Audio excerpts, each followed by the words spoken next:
Donc là, on voit bien qu'en fait, l'entreprise et les personnes qui conçoivent le service pour l'entreprise jouent sur la friction de l'utilisateur, donc la difficulté à atteindre la fonctionnalité, pour le persuader de rester abonné au service.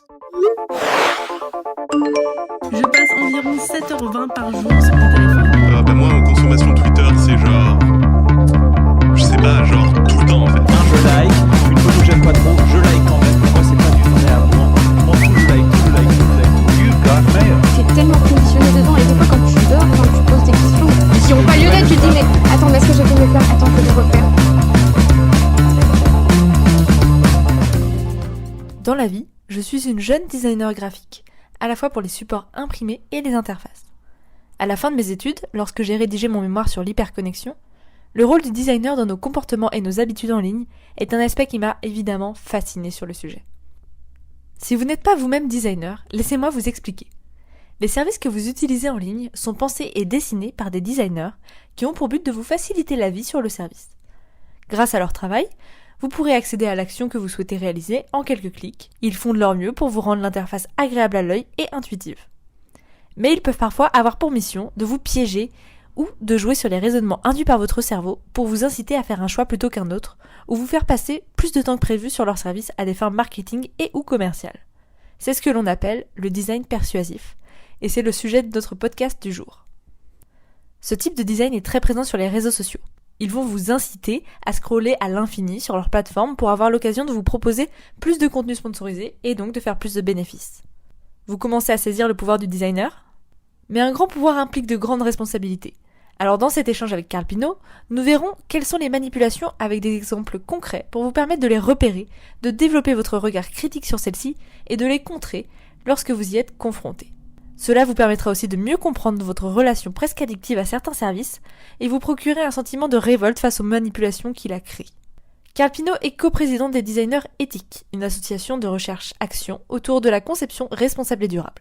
Cela implique notre responsabilité liée aux individus, à l'environnement et à la société. Il est également directeur et enseignant-chercheur au Media Design Lab de l'école de design de Nantes Atlantique. Notre échange s'adresse à deux publics. D'abord, tout à chacun, initié ou non aux notions de design, pour comprendre les leviers en jeu lorsque vous naviguez sur les interfaces, découvrir les fonctionnalités qui vous manipulent volontairement avec des exemples concrets et apprendre à les repérer pour regagner son libre arbitre. Mais c'est également un épisode que je recommande aux designers et autres acteurs de l'UX et de l'UI de nos produits numériques. Cet échange est l'occasion de se questionner sur ses usages et sur ses conceptions, et peut-être même de repérer des réflexes de création qui nuisent au libre arbitre de l'utilisateur. Ou du moins d'entamer une réflexion sur le sujet pour que cette donnée du libre arbitre vienne vous titiller lors de vos prochaines conceptions. Je vous invite maintenant à rejoindre mon échange avec Carl Pino. Je passe environ 7h20 par jour sur mon téléphone. Moi, en consommation Twitter, c'est genre... Je sais pas, genre tout le temps en fait. Je like, une photo que j'aime pas trop, je like quand même. Pour moi, c'est pas du vrai amour. M'en fous, je like. You got mail. T'es tellement conditionné dedans, et des fois quand tu dors, quand tu poses des questions qui n'ont pas lieu d'être, tu te dis mais attends, est-ce que j'ai fait mes plans? Attends, faut que je refaire. Pour le grand public, du coup, de façon assez vulgarisée, est-ce que tu peux expliquer ce que c'est la captologie ? Donc la captologie, déjà, c'est un acronyme, ça ne veut pas dire capter au sens de saisir, c'est un acronyme de l'anglais Computers as Persuasive Technologies, qu'on pourrait traduire de manière plus ou moins littérale par les technologies numériques comme technologie persuasive. Et donc en gros, ce que ça veut dire, c'est qu'on va utiliser le numérique pour pousser l'utilisateur à réaliser certaines actions, ou à ne pas les réaliser à réaliser certaines actions selon le vouloir des concepteurs de ce service. Donc si on veut résumer ce qu'est la captologie, c'est aussi simple que ça. Pour le coup, même si c'est pas capter que ça veut dire, c'est assez, je trouve quand même assez parlant, c'est assez marrant. C'est vraiment capter notre attention, notre temps et nous faire passer du temps sur les services. Dans la problématique d'hyperconnexion et des contenus qu'on peut trouver en ligne, des logiciels, des réseaux sociaux, des interfaces, ça consiste en des psychologues, des designers et des ingénieurs qui rassemblent leurs forces pour capter l'attention. Ouais, effectivement, c'est assez étonnant, enfin comment dire? Le fait qu'effectivement le terme ce soit, très proche de capter est assez confusant. Effectivement, ouais, c'est une discipline qui va se faire marier de nombreuses sous-disciplines, de nombreux métiers, en fait. De fait, moi, ce qui va m'intéresser, c'est vraiment les designers, à l'intérieur de ça. C'est pour ça que je parle de design persuasif. J'ai peu de compétences en neurosciences et cetera, donc c'est pour ça que je ne vais pas aller m'aventurer de ce côté-là de la barrière, qui est, très complexe à appréhender. Mais bon, si tu as reçu, Albert Muckebert, tu en auras eu un aperçu qui sera bien meilleur que celui que moi je pourrais te donner de ce point de vue-là.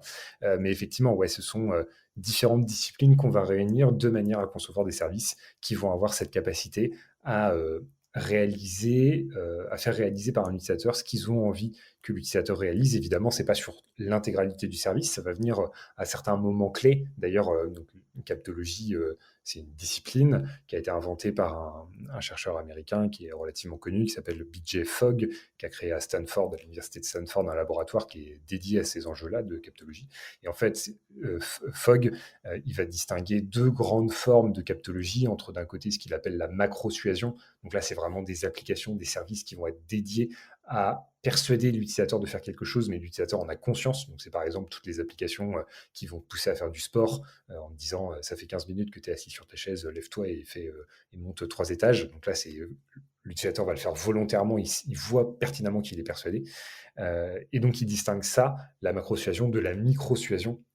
Et la micro-suasion, là, cette fois-ci, c'est quand l'utilisateur va pas se rendre compte qu'il est persuadé, parce que c'est des toutes petites formes de persuasion. Et donc, c'est typiquement un bouton qui va être plus mis en avant dans une interface qu'un autre, ou alors une formulation de phrase qui va inviter l'utilisateur à réaliser une action spécifique. Et donc, c'est surtout dans ce sous-domaine de la micro-suasion qu'on va voir apparaître des enjeux éthiques, parce que comme l'utilisateur ne se rend pas compte, et ben c'est là où ça devient relativement facile de l'orienter sur un chemin dont on veut que l'on veut qu'il prenne sans qu'il s'en rende compte. Ouais, donc du coup là c'est vraiment donc la micro-suasion comme tu disais, c'est vraiment le côté plus insidieux de la chose, quoi, celui qui se fait malgré nous, dont on n'a pas conscience comme tu disais, et donc c'est celui qui va être potentiellement plus problématique s'il est utilisé à des fins marketing, ou en tout cas pour pousser à l'achat ou pour faire passer du temps, quoi. Bah, en fait, la grande question qui se pose, c'est même de manière générale, est-il moral de manipuler quelqu'un, de persuader quelqu'un, quel que soit le contexte dans lequel on se trouve? Alors, de fait, c'est une question qui est extrêmement complexe, extrêmement philosophique, qui a pour laquelle il y a plein de contextes pour lesquels on va répondre oui immédiatement. Par exemple, voilà, on citait en intro, moi-même, je suis enseignant. L'enseignement, c'est de la manipulation. En fait, on va prendre un étudiant et puis on va l'orienter d'une certaine manière pour lui faire acquérir des compétences. Et a priori, on le fait pour son bien. Donc, en fait, persuader, manipuler, c'est pas nécessairement négatif. Et effectivement, la question de la frontière à partir de laquelle, là, on tombe vraiment dans des pratiques qui vont être négatives, qui vont se faire au détriment de l'utilisateur, ou en tout cas pour lesquelles on va avoir un jugement moral qui va être défavorable. Cette frontière, elle est extrêmement floue, en fait. C'est toujours difficile de savoir si tel contexte, tel service est ou pas persuasif. Par exemple, je discutais il y a quelques mois de ça avec une entreprise qui publie des livres blancs sur Internet et qui demande aux utilisateurs de mettre leur adresse mail au moment où elle télécharge un livre blanc qui est gratuit, accessible librement. En fait, est-ce que cette pratique qui vise en fait à enregistrer les utilisateurs dans leur base de données, que eux perçoivent explicitement, l'entreprise perçoit explicitement que c'est pour venir enrichir sa base de données, et que donc l'utilisateur va donner son consentement à recevoir des informations à propos de l'entreprise, alors que l'utilisateur, lui, ce qu'il veut, c'est le PDF. Est-ce que c'est éthique? Est-ce que c'est moral? On pourra revenir d'ailleurs sur les termes. En tout cas, est-ce que c'est responsable? C'est une grande question de savoir est-ce que l'utilisateur comprend bien ce qu'il est en train de se passer ou pas? C'est une grande question. C'est très philosophique et ça englobe beaucoup de choses, beaucoup de paramètres. Il y a des sujets sur lesquels c'est flou. Après, moi, ceux auxquels je m'attaque en général, c'est plutôt clair. Quand c'est sur les réseaux sociaux, quand c'est sur les sites de vente, etc. Là, il y a le design persuasif est très très pensé, très très approfondi et aussi efficace. C'est pas pour rien, comme on l'expliquait dans d'autres épisodes, notamment le premier, qu'on reste des heures sur nos services. Hein. C'est pas c'est pas un hasard, c'est parce qu'ils ont été pensés pour ça. Tu donnais quelques exemples effectivement de taille de boutons, de petits textes cachés, de choses comme ça. Est-ce que tu peux nous parler un peu des dark patterns qui font partie du design persuasif? Ouais, alors du coup, les dark patterns, c'est une des grandes familles qu'on pourrait associer au design persuasif. Peut-être que si on veut essayer de reprendre un peu les différentes grandes familles, en tout cas celles qu'on peut assez facilement identifier, en tout cas du point de vue du travail, là encore, des designers, hein. Je pense que la première, au-delà des dark patterns, c'est tout le travail autour de la friction. L'un des grands domaines, l'un des grands challenges des designers d'interface et d'expérience utilisateur, c'est notamment de réduire la friction sur un service pour faire en sorte qu'un utilisateur comprenne le fonctionnement du service et typiquement sur une application de e-commerce puisse ajouter un produit à son panier, puis ensuite acheter le produit ou les produits qui sont contenus dans son panier de façon la plus simple, de la façon la plus simple possible. Donc ça, c'est typiquement ce qu'on appelle réduire la friction. C'est-à-dire qu'on essaye de faire en sorte que l'utilisateur passe d'un écran à un autre en comprenant parfaitement à chaque fois ce qui se passe et là où il faut cliquer pour avancer. Or, à certains moments, les designers vont pouvoir jouer sur cette friction, en fait. Alors, je dis les designers, mais en réalité, c'est toutes les personnes qui vont être liées à la conception de ce service et plus globalement l'entreprise qui développe ce service. En fait, on va pouvoir jouer sur cette friction de manière à en enlever à certains moments et puis à en rajouter à d'autres de façon à orienter et donc à persuader l'utilisateur d'aller sur certains chemins plutôt que d'autres. On peut citer par exemple Facebook qui a une option disponible dans ses paramètres qui permet par exemple de désactiver la reconnaissance faciale sur les photographies qui sont uploadées sur la plateforme. Or, pour faire ça, en fait, il va falloir aller dans des sous-menus. Je crois qu'il y a quelque chose genre une dizaine, une quinzaine de clics pour accéder à l'option. De la même manière, si on veut se désinscrire de Amazon Prime, si on s'y est inscrit, il va falloir faire 15 clics, alors que dans le même temps, si on veut se désinscrire de Netflix, qui n'est pas plus compliqué, c'est 2 clics. Et donc là, on voit bien qu'en fait, l'entreprise et les personnes qui conçoivent le service pour l'entreprise jouent sur la friction de l'utilisateur, donc la difficulté à atteindre la fonctionnalité, pour le persuader de rester abonné au service. Et souvent, c'est un témoignage qu'on a assez régulièrement à propos de Amazon, c'est toutes les personnes qui ont donc eu le tunnel d'achat de Amazon. Donc lui, pour le coup, il y a extrêmement peu de friction. On passe tout le temps d'étape en étape, c'est extrêmement facile. Et d'ailleurs, c'est tellement facile que la plupart des personnes finissent un jour ou l'autre s'abonner à Amazon Prime sans s'en rendre compte, puisqu'il y a un écran qui s'insère au milieu du tunnel d'achat qui permet de s'abonner à Amazon Prime. Donc là, il n'y a absolument aucune friction. On clique, on est abonné. Par contre, pour se désabonner, là, il faut énormément de clics, il faut une quinzaine de clics, et donc du coup, la plupart des personnes ne s'abonnent pas. Et donc quand j'en parle, il y a toujours une personne dans la salle qui me dit bah oui, moi un jour j'ai cliqué s'abonner, et puis en fait je ne me suis jamais désabonné, et donc je suis toujours abonné à Amazon Prime. Et finalement, en fait, c'est bien pratique, souvent rajoutent les gens. Donc ça, c'est la première grande catégorie, en tout cas la première technique que vont utiliser les concepteurs d'interface pour faire en sorte que l'utilisateur reste sur le service, le persuader, ça va être justement de jouer avec cette friction qu'on met dans les interfaces en rendant plus ou moins facile d'accès une fonctionnalité pour l'utilisateur. Et puis après, effectivement, il y a un deuxième grand champ du design persuasif qui va être ce qu'on appelle les dark patterns. Donc, les dark patterns, c'est ce qu'on pourrait traduire par interface trompeuse, où en fait, l'objectif, ça va être de déguiser une fonctionnalité dans l'interface, c'est-à-dire en la cachant, en ne révélant pas son vrai sens pour l'utilisateur. Et donc, lorsque l'utilisateur va cliquer, activer, faire fonctionner cette fonctionnalité, eh bien, en fait, il va obtenir un résultat qui n'est pas celui qu'il attendait. Un exemple assez simple de dark patterns, c'est celui qu'on cite un peu toujours d'ailleurs, c'est l'interface qui permettait de mettre à jour Windows 8 de mémoire vers Windows 10 et sur laquelle on a deux call to actions, deux boutons pour l'utilisateur. L'un qui dit, l'écran dit vous devez mettre à jour Windows 8 vers Windows 10 pour des raisons de sécurité et puis d'évolution d'interface. Et donc on a un premier bouton qui dit OK et un deuxième bouton qui dit installer la mise à jour. Et donc a priori, s'il y a deux options, c'est que si installer la mise à jour, quand on clique dessus, ça installe la mise à jour, c'est que donc l'autre bouton OK fait autre chose, a un autre résultat. Donc, a priori, il n'installe pas la mise à jour. Or, si l'utilisateur cliquait sur OK, ça a installé quand même la mise à jour. Donc là, c'est explicitement ce qu'on appelle un dark pattern, parce qu'en fait, ça réalise une action qui n'était pas attendue par l'utilisateur. Donc si l'utilisateur, en l'occurrence, ne voulait pas installer la mise à jour, il fallait cliquer sur la croix en haut à droite, comme toujours avec Windows. Donc ça, c'est explicitement un dark patterns. La grande problématique qui va se poser avec les dark patterns, on y reviendra peut-être, c'est la question de est-ce que c'est volontaire ou pas. C'est-à-dire que là, en l'occurrence, cette interface de Windows, soit on se dit, en fait, Microsoft voulait que toutes les personnes, tous les utilisateurs de Windows passent de telle version à telle version, et donc a créé un dark patterns pour forcer la mise à jour. Soit l'alternative, c'est juste que les personnes qui ont conçu cet écran étaient de mauvais designers, et donc se sont plantés, et on fait une interface qui n'était pas compréhensible par les utilisateurs, et donc en fait on crée un dark patterns, mais sans le vouloir, juste parce que c'était pas du bon travail.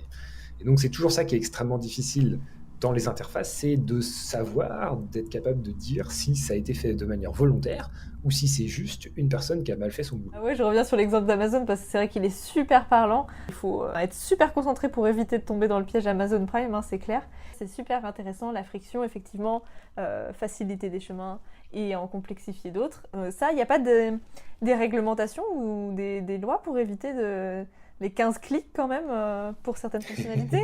Ça me semble un peu excessif.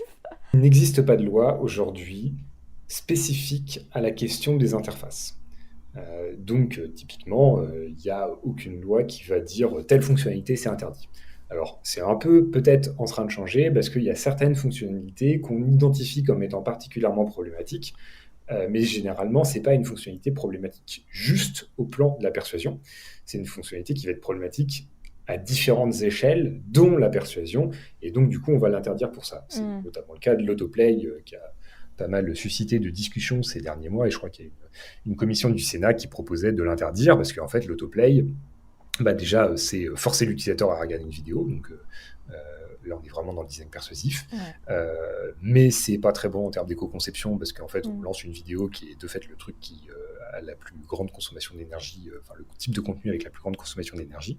Et puis enfin, pour les personnes qui sont en situation notamment de cécité visuelle et qui donc ont besoin d'une aide audio pour la lecture des pages, et bien si on a la voix de l'aide audio qui se chevauche à la voix de la vidéo qui se lance, ça rend l'interface totalement inutilisable pour ces personnes-là. Et donc du coup, dans cet ensemble, c'est problématique. D'accord, ok. Après, par contre, il existe des lois qui vont quand même encadrer de manière plus générale le secteur du numérique, soit directement, on peut citer le RGPD, donc le Règlement général de la protection des données, donc le cadre européen de protection des données personnelles, qui en fait dit que le consentement doit être libre et éclairé pour la collecte des données et le dépôt des cookies des utilisateurs. Donc si on prend une interface comme celle de Marmiton ou de pas mal de sites en ce moment, sur laquelle donc quand tu te connectes, on a donc un bandeau RGPD qui apparaît, qui te dit est-ce que tu nous autorises à collecter tes données? Si tu réponds non, tu as un deuxième bandeau qui apparaît qui te dit puisque tu n'autorises pas la collecte des données, soit tu dois payer, soit tu dois réautoriser la collecte des données. Donc à partir du moment où on force quelqu'un à payer pour un contenu qui est gratuit depuis 15 ans et qui est trouvable sur le web à peu près gratuitement 50 000 fois, est-ce que c'est véritablement soutenable comme argument que des personnes vont effectivement choisir de payer par rapport au fait de juste cliquer sur oui, ok, d'accord, j'accepte que mes données soient prélevées. Et donc, à partir de ce moment-là, est-ce que c'est vraiment du consentement? Donc là, clairement, sur ce genre d'exemple, il y a aujourd'hui des recours qui sont déposés devant les juridictions européennes pour faire reconnaître que ce type d'interface sont une infraction au RGPD. Et c'est précisément là du design persuasif. Et puis après, de manière plus générale, tu as aussi tout le cadre réglementaire lié à la concurrence, sur le fait de ne pas avoir de publicité trompeuse, d'exprimer clairement à un consommateur ce qu'il est en train d'acheter ou ce qu'il est en train de consommer. Et donc, de cette manière-là aussi, tu as une notion de transparence envers le consommateur qui doit être, qui est inscrite dans la loi, en fait, et qui souvent, à travers ces interfaces trompeuses ou sinueuses, ou qui essayent de nous emmener à un endroit ou à un autre, pourraient être condamnés à ce titre-là. Même si, là encore, c'est extrêmement difficile, et on en revient à ça, de montrer qu'il y a vraiment une volonté de restreindre l'accès à une fonctionnalité donnée. Que c'est pas juste, en fait, soit du mauvais design, soit l'interface est complexe, mais bon, c'est comme ça, il y a plein d'interfaces complexes partout, donc pourquoi est-ce que celle-là, elle serait plus problématique qu'une autre?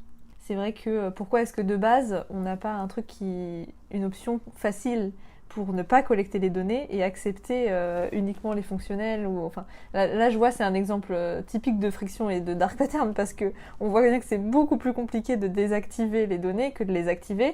Même ça m'est arrivé moi-même plusieurs fois en étant sensibilisée à ça, de commencer le chemin et de voir qu'il y a de la résistance et de dire bon tant pis j'accepte quoi. Et donc c'est vrai que ça c'est typique des dark patterns dont on parlait tout à l'heure, des boutons à n'en plus finir pour désactiver, alors qu'un gros bouton jaune énormissime pour activer, et puis hop, tout se passe bien, on arrête de t'embêter ton expérience, et donc voilà. Et là où ça va, à mon avis, où c'est quand même très facilement montrable sur l'exemple des bandeaux RGPD, c'est de regarder comment est-ce que en fait, les concepteurs de ces interfaces, de ces bandeaux cookies, observent les usages qui se créent chez les utilisateurs, les affordances en fait, pour les détourner dans le sens qui est voulu. Et donc, typiquement, pendant les premiers mois du RGPD, on avait donc notre bandeau RGPD où, effectivement, on a un gros bouton en bas à droite pour accepter, et donc on avait un bouton en bas à gauche pour refuser. Donc tout le monde s'est appris l'habitude de cliquer tout le temps en bas à gauche et de refuser systématiquement. Et donc ce que les concepteurs ont fait, c'est qu'ils ont modifié l'interface, et du coup, en bas à gauche, c'était paramétré, donc du coup, c'était pas encore refusé. Et pour refuser, il fallait aller cliquer en haut à droite sur le tout petit lien qui était marqué continuer sans accepter, mais qui n'était pas un bouton, mais juste un lien. Ce qui déjà pour un utilisateur n'est pas du tout la même chose. Et là où c'est quand même assez fort, c'est que depuis quelques semaines, ce qu'on observe, c'est que comme tous les utilisateurs ont pris cette habitude d'aller cliquer en haut à droite pour refuser, eh bien l'interface a encore changé, et maintenant en haut à droite, c'est continuer et accepter, et non plus continuer sans accepter. Et donc ça, c'est génial. C'est-à-dire qu'en fait, ils ont transformé ce qui était un lien qui était censé ne pas être visible pour ne pas être cliquable en un lien qui n'est toujours pas visible, mais qui, cette fois-ci, active la fonctionnalité que tous les utilisateurs voudraient désactiver. Donc je pense que là, c'est quand même... c'est là encore assez difficilement démontrable qu'il y a une volonté de faire accepter, mais c'est quand même ultra flagrant, en fait. Je pense que les gens vont pouvoir être attentifs à ça, et j'espère que ça va créer quelques déclics dans ce genre de cas, les cookies notamment, parce que c'est un truc auquel on est confronté dès qu'on ouvre une page web, donc c'est hyper facile de s'en rendre compte. Et justement, peut-être le préciser, parce que tu posais la question tout à l'heure, tu disais, en fait, ça serait tellement simple si on pouvait exprimer nos choix de manière simple. Ouais. Précisons-le, en fait, c'est techniquement possible. Et ça, c'est à chaque utilisateur aussi de développer, de le faire, en fait. Il y a des extensions pour navigateur que vous pouvez installer. Par exemple, il y en a une sur Firefox. De manière générale, Firefox est quand même beaucoup plus respectueux de votre vie privée que Chrome, qui est largement majoritaire. Sur Firefox, il y a par exemple une extension qui s'appelle Consent-O-Matic, consentement automatique, et qui en fait peut être réglé par l'utilisateur. Donc quand vous l'installez, vous dites au logiciel, moi je refuse tous les cookies publicitaires, ou alors tous les cookies de traçage de statistiques, ou alors je refuse absolument tout, alors j'accepte absolument tout. Ensuite le logiciel, à chaque fois que vous allez ouvrir une page web, il va prendre la main sur votre ordinateur, vous le voyez faire, ça prend une demi-seconde, et il va cocher ou décocher les cases en fonction de vos choix sur à peu près la majeure partie quand même des bandeaux cookies qui existent. Et donc à partir de ce moment-là, c'est extrêmement simple de naviguer parce qu'en fait vous le laissez faire, et donc lui il se fait pas avoir justement par ces petites interfaces trompeuses, il va directement aller cocher la bonne case, et donc ça permet de largement faciliter la vie. Super utile, super conseil, j'adore. Comme quoi on est obligé de créer des services pour contrer du design persuasif, parce que nous-mêmes on n'est pas assez résistant face à ça, ou en tout cas on perd patience au bout d'un moment, et là c'est vrai que ça nous facilite la vie. Tu parlais tout à l'heure de l'autoplay, donc au cas où je précise, c'était donc la lecture automatique de YouTube, et à peu près tous les réseaux sociaux maintenant, Netflix aussi, etc. Donc effectivement qui fait partie des dark patterns, puisque ça supprime le temps de choix et de libre arbitre en mettant un flux continu. Je pense qu'on va pas pouvoir citer tous les dark patterns parce qu'il y en a énormément, mais est-ce qu'il y en a quelques-uns comme ça que tu pourrais citer rapidement pour que les auditeurs puissent se méfier, en fait apprendre à les repérer, parce que je pense que c'est le seul moyen aujourd'hui d'y faire face, c'est de savoir les repérer pour les éviter. Certains on peut les désactiver comme la lecture automatique, mais est-ce que tu en as quelques-uns que tu pourrais citer comme ça ? Ouais. Alors je pense qu'il y a deux catégories en fait. c'est pas nécessairement des dark patterns, mais où en fait il faut quand même se méfier un petit peu, enfin se méfier, en tout cas il y a des enjeux qui vont se poser. Ouais. Une première partie qui est effectivement plus liée à des fonctionnalités, enfin pas des fonctionnalités, mais en tout cas souvent à une manière de formuler les choses sur les interfaces qui effectivement pousse l'utilisateur dans un sens. Et donc là, en fait, on ne parle pas d'interface, on parle bien du wording, enfin de Ouais. ce qu'on appelle maintenant l'UX writing notamment. Ouais. Donc la capacité à écrire le texte, la manière dont on va écrire le texte sur une interface pour orienter l'utilisateur dans un sens ou dans un autre. Il y a 2 exemples à ce niveau-là qui, à mon avis, sont quand même très parlants. Le premier, c'est toujours Facebook et sa fonctionnalité de désactivation de la reconnaissance faciale sur les photographies. Quand on clique, donc une fois qu'on a trouvé ce fameux bouton qui a bien beaucoup de friction pour l'atteindre, quand on clique sur désactiver, alors je ne sais pas si Facebook le fait encore, mais à une époque, il faisait apparaître une pop-up sur laquelle il était écrit à peu près le texte suivant. Êtes-vous sûr de vouloir désactiver cette fonctionnalité ? En effet, la reconnaissance faciale aide les personnes aveugles à reconnaître les personnes sur les photos. Or, tout le monde voit bien que en fait, l'usage premier de Facebook pour la reconnaissance faciale, c'est absolument pas d'aider les personnes en situation de cécité visuelle, c'est beaucoup plus d'être capable d'identifier toutes les personnes qui sont présentes sur une photo et donc de savoir que ces personnes forment un groupe social entre elles. Mais sauf que ça, en fait, Facebook ne le dit pas, et donc par l'orientation du message qui vise à dire, en fait, est-ce que tu es sûr de vouloir désactiver une de nos fonctionnalités qui, en fait, nous rapporte de l'argent parce que pour certaines personnes, ça peut leur être utile, et ben là, on est explicitement dans du design persuasif.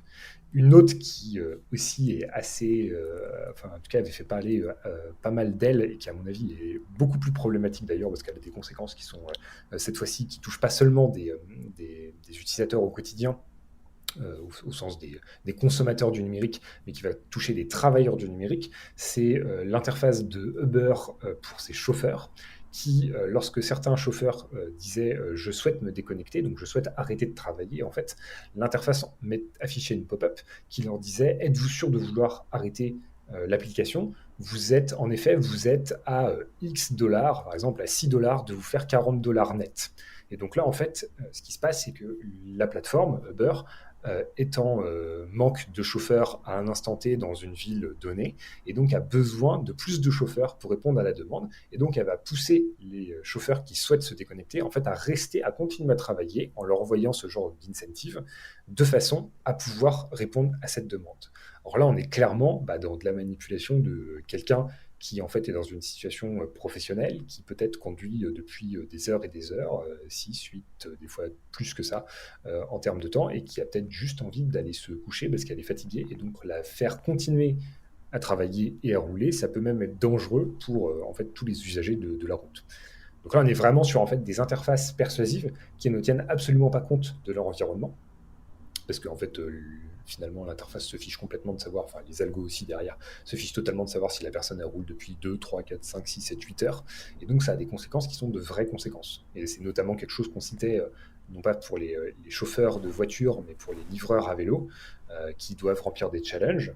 Donc ces challenges en soi, c'est précisément de la captologie. Alors cette fois-ci, c'est plus au plan des algorithmes qui vont être derrière que de l'interface en tant que telle, mais donc qui vont pousser les utilisateurs, en l'occurrence les livreurs à vélo, à faire de plus en plus de courses et le plus vite possible pour pouvoir remporter des challenges. Donc les challenges dans les applications de livreurs à vélo, c'est le fait de gagner un pourcentage supplémentaire si on fait un certain nombre de livraisons dans un temps donné.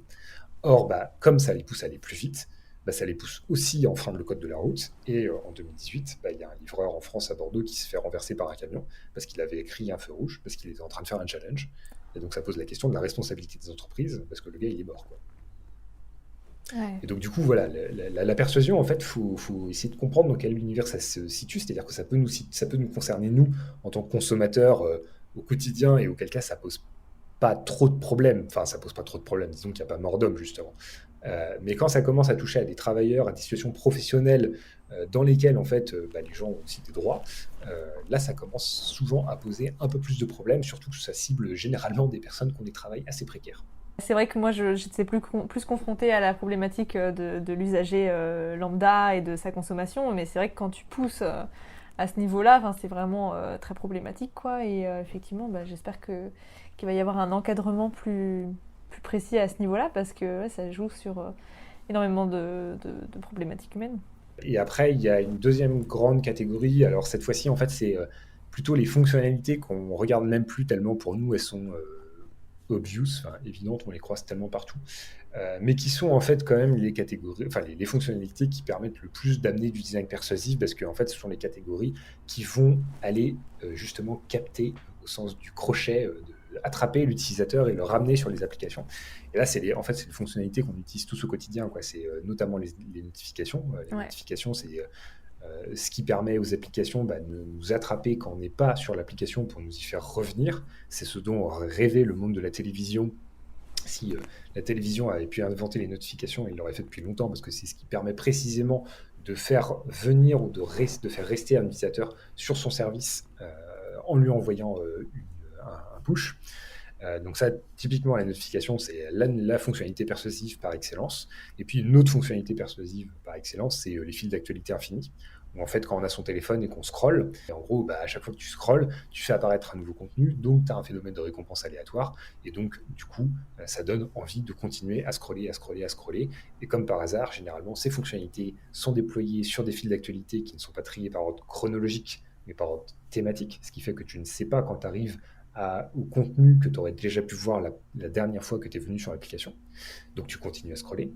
Et bien sûr, en fait, la plupart du temps, ces fils d'actualité sont remplis de publicité. Donc en fait, à chaque fois que tu scrolles, ce que tu fais, c'est que tu consommes de la publicité et donc tu génères un revenu publicitaire pour l'application qui l'a déployé. Et donc du coup, c'est un lien entre, d'un côté, les éléments d'interface qu'on met en œuvre et de l'autre côté, le business model de la plateforme qui est derrière. Oui, tout à fait, parce que toutes ces techniques, si elles sont mises en place, c'est pas pour rien, c'est pour, voilà, pour ce business model, pour récolter des données, pour nous faire consommer du contenu, nous faire voir plus de pubs, etc., etc., quoi. Souvent, on dit le problème, c'est l'économie de l'attention. Donc, l'économie de l'attention, c'est quand c'est quand la valeur du service n'est pas liée à ce que le service vend à son utilisateur, mais à l'attention que l'utilisateur confère au service. Pour le dire de manière simple, c'est la télévision. Quand tu regardes la télévision, il y a de la publicité qui est diffusée. Ce qui permet de payer les programmes télé, c'est la publicité que tu regardes. Et si personne ne regarde la pub, la pub n'a pas de valeur, donc il n'y a pas de télévision. Les plateformes de type Facebook, Instagram, etc., c'est exactement la même chose. C'est la publicité qui est diffusée dessus, ou alors ce qu'on appelle maintenant les contenus sponsorisés, qui permet de générer la valeur du service et qui donc est évidemment le nerf de la guerre. Néanmoins, le design persuasif n'est absolument pas strictement contenu dans les services qui vont dépendre de l'économie de l'attention. Si tu prends par exemple Netflix, Netflix, c'est un service qui est payant, donc qui a priori n'est pas dans une économie de l'attention, sauf qu'en fait, ils vont utiliser énormément de design persuasif. Justement, on en parlait tout à l'heure, les autoplays de vidéo. Et en fait, ils vont utiliser ce design persuasif parce qu'en fait, Netflix, c'est un service d'abonnement sans engagement. Donc si tu regardes pas de film, tu te dis en fait mon abonnement il ne sert à rien, je me désabonne. Donc Netflix, eux, ce qu'ils veulent, c'est que tu restes abonné. Donc pour que tu restes abonné, il faut que tu regardes des vidéos. Et pour que tu regardes des vidéos, on va utiliser du design persuasif pour te pousser à regarder des vidéos. Donc évidemment, il y a la qualité des productions audiovisuelles qui va jouer, mais il y a aussi le fait que quand tu regardes une série, en fait, le prochain épisode se lance dans les 5 secondes, ce qui ne te donne pas le temps de les arrêter. Donc c'est pas qu'une question d'économie de l'attention, c'est quelque chose qui touche en fait tous les services numériques qui vont avoir un business model derrière. On pourrait prendre d'autres types de services numériques. Tu prends un média, n'importe lequel, tu prends Le Monde, lemonde.fr, ils ont intérêt à développer un abonnement numérique, donc ils vont mettre en place tout un ensemble de techniques qui vont te pousser à t'abonner plutôt qu'à rester sur la version gratuite de l'application. Et par exemple, en ce moment, ça prend la forme d'un gros bandeau jaune qui barre la moitié de l'écran quand tu vas sur Le Monde et que tu n'es pas abonné, et qui clairement est quand même très très très contraignant pour pouvoir lire un article, ce qui te donne envie de t'abonner tout simplement pour ne plus avoir le bandeau. Ouais, et pour faire une boucle, je crois que pour se désabonner du Monde, il faut envoyer un courrier recommandé. Exactement. Donc ça fait la boucle avec tout ce qu'on disait. Dans un sens, c'est marrant, tu vois, j'aurais cru que peut-être Netflix pouvait quand même rentrer dans le problématique de design d'attention, parce que mine de rien, c'est le fait qu'on reste attentif et qu'on consomme. Mais bon, je vois ce que tu veux dire quand même. Effectivement, c'est pas les mêmes mécanismes et les mêmes raisons qui poussent à faire ça. Oui, c'est une forme d'économie de l'attention, mais qui n'est pas justifiée par les mêmes raisons, en fait. Ouais, c'est ça. Et puis le design persuasif, comme on disait, c'est les e-commerce aussi, donc c'est au-delà de tout ça, quoi. C'est toutes les interfaces auxquelles on va être confronté et qui ont été construites. Pour certaines, j'espère que c'est pas le cas de toutes, mais pour beaucoup, voilà, avec des astuces comme ça à surveiller qui peuvent jouer sur nos manières de penser, nos logiques et nous inciter à faire des mauvais choix, soit inconsciemment parce que ça va nous faire rentrer dans une logique d'achat ou quoi que ce soit même par erreur, comme on disait avec Amazon Prime, parce qu'on croit cliquer sur un bouton qui dit quelque chose alors qu'en fait ça dit autre chose et qu'ensuite c'est trop tard. Ce qui est encore plus vicieux, mais qui peut créer, je pense, aussi de l'insatisfaction. Et dans ce cas, je pense qu'il faut se méfier aussi, même pour les produits, de mettre ce genre de choses. Et du coup, en fait, souvent, justement, dans cette logique d'économie de l'attention, ce qu'on va dire, c'est que ce qu'il faut regarder, c'est le temps que tu passes. Et c'est peut-être en lien, justement, avec la problématique de la jeunesse. Le temps que tu passes sur un service numérique pour évaluer s'il est problématique ou pas. Mais en réalité, c'est pas une métrique qui est valable. Parce que, voilà, là encore, tu en parlais, Amazon... Fondamentalement, il se fiche de savoir si tu passes 3 heures sur Amazon. Ce qui compte, c'est que tu achètes quelque chose à la fin. Donc, c'est pas du tout une question... Enfin, certes, le temps peut entrer en ligne de compte sur des applications qui sont très spécifiques, notamment en fait, les réseaux sociaux, mais sur tous les enjeux, tous les autres ensembles d'applications, que ce soit les médias, que ce soit les sites de e-commerce, etc. En fait, la variable de temps, généralement, elle est relativement peu importante. Et c'est pas pour autant que tu n'as pas de design persuasif. Ouais, complètement. Tout va dépendre du contenu, tout va dépendre des actions que tu fais, de l'état d'esprit dans lequel tu es, etc. Donc effectivement, il faut surveiller son temps d'écran et si possible ne pas passer 12 heures devant un écran. Mais si on est 12 heures à travailler, à écrire une thèse pour ta part ou je sais pas quoi, c'est quand même très différent de 12 heures à scroller sur un réseau social ou à passer des commandes en ligne effectivement et à se faire avoir pour passer de site en site et de pub en publicité, quoi. Donc ça, c'est certain. Après, il y a quand même, mine de rien, tu vois, cette question du jugement moral qui est liée après au fait de passer du temps sur des médias sociaux, sur des applications X ou Y. C'est là où, en tout cas, Designer Ethic, notre position, elle n'est pas forcément... c'est pas qu'elle n'est pas confortable, mais en tout cas, elle n'est pas forcément très, très établie, au sens où nous, on ne va pas émettre de jugement au fait qu'un utilisateur puisse passer, je sais pas, 8 heures sur YouTube à regarder des vidéos ou 8 heures sur Facebook. Pour nous, ce qui est important, c'est qu'en fait, l'utilisateur, il en ait conscience et qu'il le choisisse volontairement. Et que ce ne soit pas juste le résultat d'une interface qui le pousse à continuer, qui utilise des mécanismes en fait, qui contraignent concrètement ce qui se passe, c'est qu'on contraint sa liberté individuelle à choisir de rester ou de ne pas rester. Et après, voilà, si l'utilisateur choisit en soi de passer sa journée sur un média social, c'est son choix d'une certaine manière, mais il faut que ce soit vraiment un choix qui, là encore, soit éclairé et consenti. Ouais, tout à fait, mais c'est exactement le positionnement que j'ai avec le podcast et c'est aussi pour ça que j'avais invité Albert Moukébert, donc où on parlait justement du fait que voilà, si on voulait passer effectivement 7 heures à jouer aux jeux vidéo, mais que c'est parce que c'est une journée où on a envie de s'offrir ça et qu'on est ok avec ça et que ça nous fait du bien, bah en fait aucun problème du moment qu'effectivement on se fait pas avoir. Et c'est pour ça que cet épisode il me tenait à cœur sur le design persuasif, parce que c'est énormément de mécanismes qui nous contrôlent et qui nous manipulent. Et c'est là où moi j'essaye de redonner le contrôle aux utilisateurs et aux personnes qui écoutent ce podcast. C'est ok, d'accord, vous voulez passer du temps sur vos outils, ok, passez-le bien, faites des choses qui vous font du bien. Vous voulez pas passer de temps, mais c'est plus fort que vous, ok, on va comprendre pourquoi et on va essayer d'aller contre ça et de pas le faire malgré soi. Juste se poser des questions, avoir une intention claire. C'est vraiment le but. Je suis pas là non plus pour diaboliser comme toi, comme avec le designer ethic, ce que vous défendez. Je suis pas là pour diaboliser les outils, ça apporte énormément de choses. Moi, je prends mon cas personnel. Instagram, par exemple, j'ai appris énormément de choses sur Instagram. Là, par contre, quand je commence à tourner dans une spirale de réel de chat, bon, des fois, je me dis, ok, peut-être ça suffit maintenant, mais si ça m'a fait plaisir, c'est bien. Si c'était pour voir du contenu éducatif, comme ça peut m'arriver, parce que je suis des comptes qui me tiennent à cœur, c'est super. Voilà, j'essaye de distinguer tout ça. Et c'est ça que j'invite aussi à faire dans ce podcast. Et du coup, je suis hyper contente que tu aies cette vision-là et qu'on puisse donner ces clés avec le design persuasif, expliquer ce que c'est pour persister dans cette vision-là, quoi. Est-ce que c'est le mal, les GAFAM ? Alors ça, c'est une question d'une redoutable complexité. Tu vois, tu parlais d'Instagram et de ses côtés positifs. Ouais. Moi, je citerai de l'autre côté Google et ses côtés positifs, c'est-à-dire que Google a révolutionné la face du monde en termes d'accès à l'information. Donc dire que Google par essence c'est le mal, j'irais peut-être pas jusqu'à dire ça.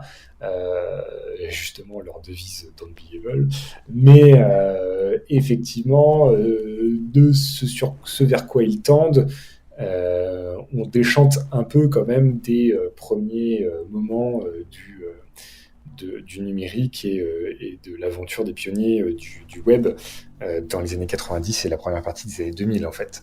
Donc en fait je dirais plus que les GAFAM c'est un peu la partie émergée de l'iceberg des problèmes visibles par les utilisateurs du web. Tout le monde va focaliser notamment sur Facebook, peut-être à raison, parce qu'effectivement, à mon sens, Facebook est quand même beaucoup moins vertueux, a eu beaucoup moins de côté vertueux que Google, mais c'est un point de vue très personnel. Mais donc voilà, tout le monde tape en permanence sur Facebook et a raison, parce que il y a des nouvelles données qui se sont échappées dans la nature, ou alors on s'est rendu compte qu'en fait ils captaient des trucs qu'ils n'étaient pas censés capter, ou alors en fait les algorithmes savent que ça fait déprimer les adolescentes sur Instagram, mais bon en fait c'est pas très très grave parce que ça ramène du chiffre d'affaires. Donc de ce point de vue-là, oui, c'est sûr que les GAFAM, on tape dessus, et souvent à raison. Néanmoins, ce qui est important, je pense, c'est qu'on prenne conscience que ce n'est pas que les GAFAM, et surtout que ce ne sont pas que les réseaux sociaux.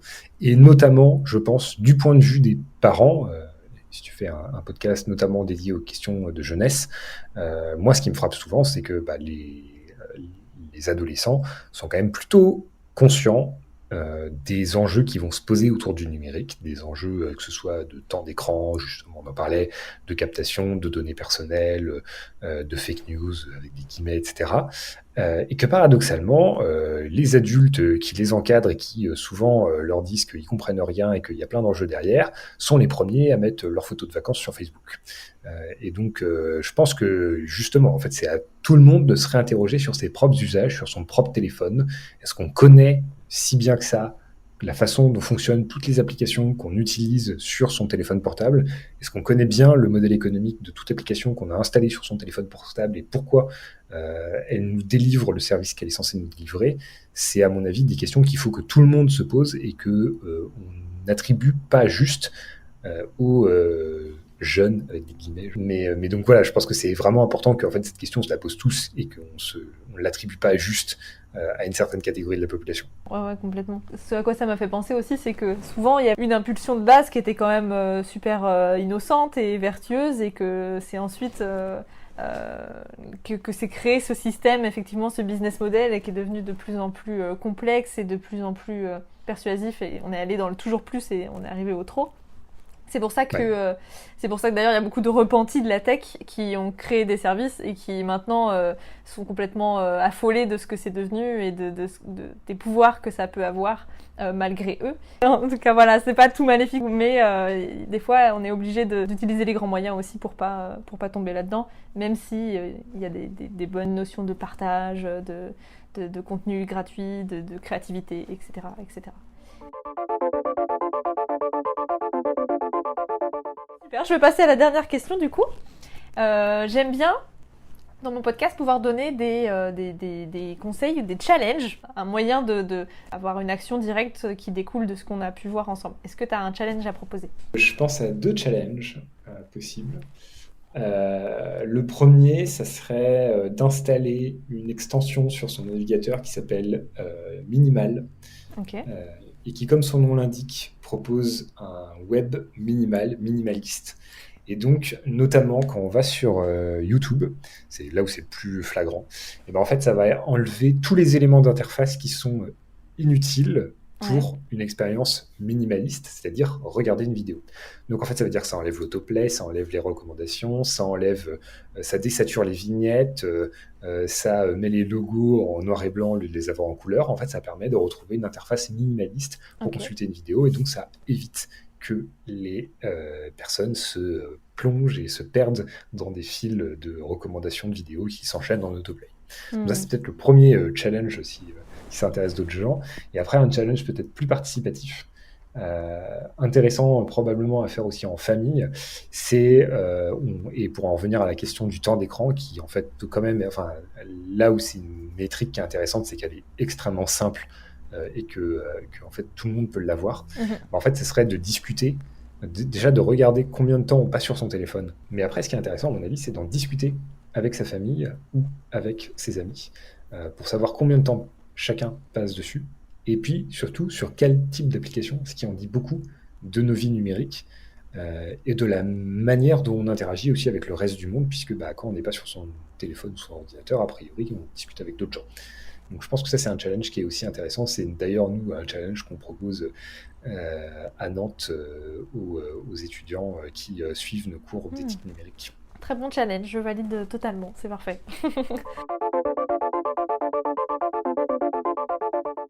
Merci d'avoir écouté mon échange avec Carl Pino. Alors, est-ce que vous vous êtes abonné à Amazon Prime par erreur ? Le jour où j'ai découvert ces manipulations, j'ai failli tomber de ma chaise. Mais certains exemples que je découvre encore aujourd'hui ne cessent de me surprendre et pas agréablement. Vous l'aurez compris, la manipulation n'est pas uniquement repérable grâce au temps que vous avez passé sur un service. Le contenu peut aussi vous manipuler, même en quelques secondes d'utilisation. J'espère donc que ces exemples concrets, cachés dans des interfaces que vous utilisez sans doute au quotidien, vous auront parlé. Ainsi que quelques réflexions plus philosophiques sur l'éthique. Maintenant, vous êtes prêts à repérer les manipulations du design persuasif et à les contrer. Si vous souhaitez expérimenter la navigation sans bataille avec les cookies et sans design persuasif, vous retrouverez le nom des extensions citées par Carl dans la description de l'épisode. Pour les designers, j'espère que cet échange vous incitera à placer les questionnements sur l'éthique et le respect de l'utilisateur au cœur de vos conceptions, si ce n'était pas déjà le cas. Si vous êtes designer ou juste curieux et que vous souhaitez poursuivre cette réflexion, un épisode bonus vous attend, appelé Concepteur, repensons nos interfaces. Évidemment, je vous invite à aller suivre le travail de Carl Pino et des designers éthiques, d'aller voir le travail de l'association, et vous retrouverez en novembre cette année la nouvelle édition de Ethics by Design, les conférences organisées par l'association. Comme d'habitude, si l'épisode vous a plu, vous pouvez le faire savoir en laissant 5 étoiles sur Apple Podcast ou un like sur Spotify. Vous pouvez aussi m'écrire sur Instagram ou à l'adresse mail essayeduposertontel@gmail.com. Je vous laisse maintenant avec les 2 challenges de l'épisode. Essayez le plugin Minimal et consultez votre temps d'écran avant d'en débattre avec vos proches. Pour réaliser le challenge, vous pouvez avoir accès à votre temps d'écran directement sur l'iPhone via la fonctionnalité temps d'écran ou sur Android en installant une application dédiée. Il en existe plusieurs et des gratuites. Et quand c'est fait, vous n'avez plus qu'à engager le sujet avec vos proches pour comparer vos usages. On se retrouve bientôt dans un nouvel épisode de Et si tu posais ton tel ?